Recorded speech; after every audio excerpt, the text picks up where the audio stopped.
Look up in the sky. It's a bird. It's plane. No, it's just a light review.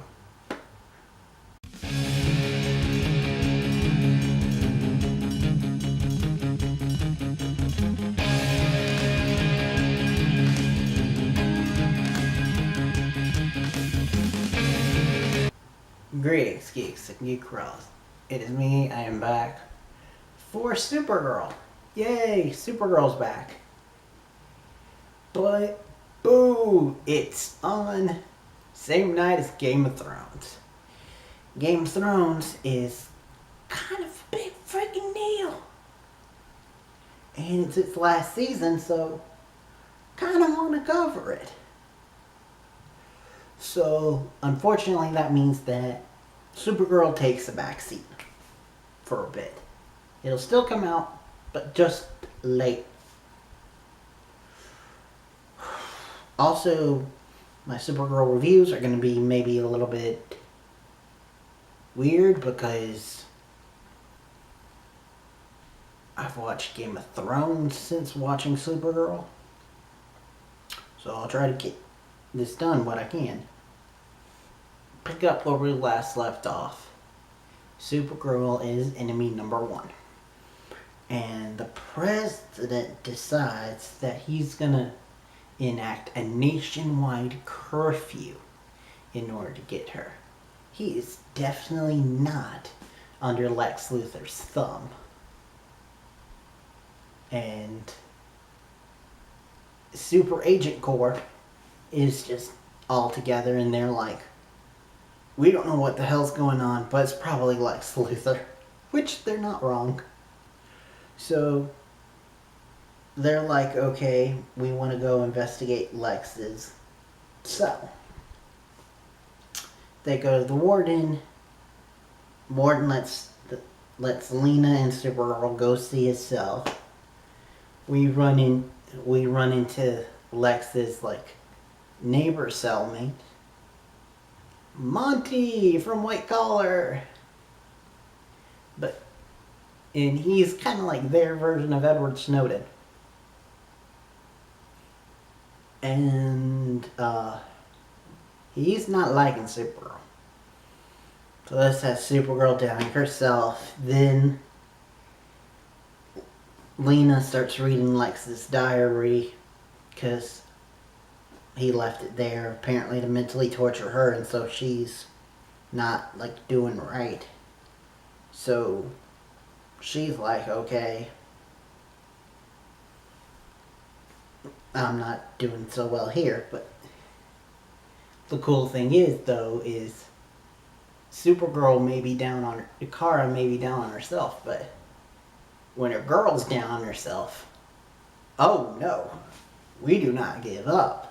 And that's what boosts Kara, is Lena being down, which how the hell are they not a couple? SuperCorp, please. So anyway, they go and they aren't really finding much. And then Otis comes into town. He kills the warden because apparently there was a trigger of if a Kryptonian is in Lex's cell. So he kills the warden and lets go all the prisoners. So prison riot. And while Supergirl goes and deals with that, Lena goes through the stuff and finds Lex's secret door to a hidden lair. And Supergirl easily takes down all the prisoners. She even does this cool thing where the military have come in because they've heard that Supergirl's there. So they're like, we don't care and we're going to shoot any of the prisoners if they're not on the ground. So Supergirl decides to go and pull a move from the crossover, which we really hadn't seen since Crisis on Earth X, where she does the super clap. And she knocks everyone down on the floor. So they get all protected. And then she starts having a fight with Otis as Metallo. and they go back and forth. And Supergirl has a shield that Lena made for her that protects her from kryptonite. But it eventually breaks after this long, awesome fight where there's even some cheesy stuff. Basically, Otis kind of wins, where her shield is broken and she's really getting poisoned from kryptonite, but she thinks on her feet and reverts quickly back to Kara and tricks kind of dopey Otis into thinking that she's Kara, and so he lets her go. She runs into the same prison guy who apparently is a fan of Kara. He hates Supergirl, but he's a fan of Kara. So that helps Kara like get out. And then get to Lena. And they have to leave the lair because Otis is coming. Or they think Otis is coming. So Supergirl flies Lena out, and as she does, activates the self-detonation button in Otis to kill him and release a kryptonite bomb. Which she gets put back together because he's got Miss Tessmacher, who's actually really smart and puts them back together. Maybe Humpty Dumpty could have used a Miss Tessmacher. Anywho, they all do it. That all happens. And in the end, Kara realizes that maybe she needs to step down as Supergirl for a bit and just rely on being Kara. And she even, through that, gets a hard drive from the prison guy. But meanwhile, while that's been going on, we've had James where his powers are starting to waken up. And I haven't, seen someone with real PTSD or known someone with real PTSD, but that does seem to, the whole crossing the arms thing does seem like a depression, anxiety thing that I've seen. Finally doing something cool and interesting with James, and he actually reveals that he's got powers to his sister, which is cool and different.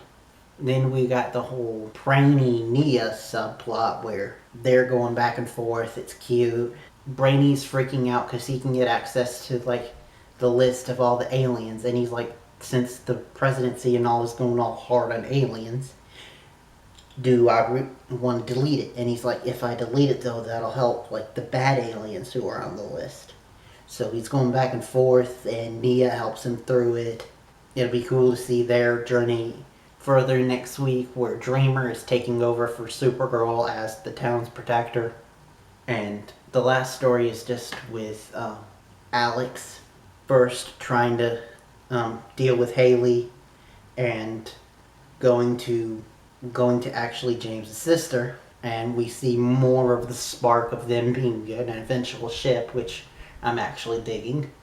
And then we see her go back with Haley, and Haley's actually now starting to question things thanks to her daughter, which is cool. That was it. Next week is going to be interesting. Like I said, Dreamer taking center stage again, which is awesome because I love her.